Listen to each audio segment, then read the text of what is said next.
I don't know my winery, Michael. Yeah. I don't know, yeah, I think, I grew up in a poor family where gardening and farming were imperative.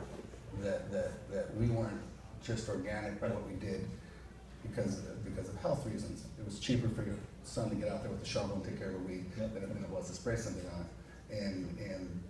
But I do have a deep passion and understanding that seeds to the poor farmer is the dowry for their family. absolutely.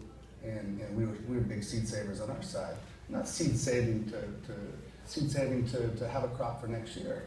And I'm concerned about, listen, nutrition with lettuce, awesome thing to tackle, and you're doing it really well.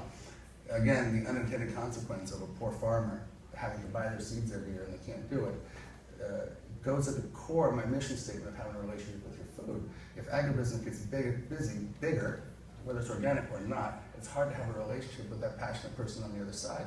So I try to, best I can, look at those emotional responses and look at how important those really are. We have a polenta that we use to book tag out that's pre-Columbus, discovered in the northern Veneto, when a friend of mine was moving a wall, and maybe Amigo Bob's here today or not, he's an amazing organic consultant. He moved the wall over. It took him about 3 years to get the Italian to give him permission to do that. Underneath that wall was a linen sack. Inside that sack was seed. Right? Obviously what happened, somebody came to attack their little castello. They took the girlfriend, took off, left their wife to get destroyed, and they moved on and kept things super important at the times where they think. But you know, a couple hundred years later, here's this seed. The flavor is extraordinary. What we bred polenta to be is very different. So you look at some of these things, I worry about, are we breeding some of that out? And I worry about, the biggest thing to me, I agree 100% hybridization is the same thing of everything else we do in the lab, except hybridization is a really slight 1.5 degree turn over 100 years. It's not a 90. If you make a 90-degree turn wrong, you end up in the ditch.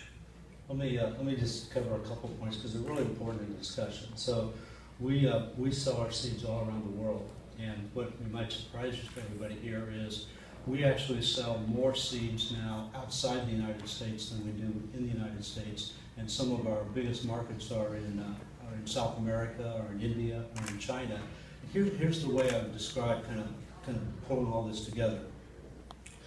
And it's kind of interesting. I mentioned, you know, I spent a lot of time out here studying the biotech, and now we're out here in the heart of Silicon Valley using computers and sensors and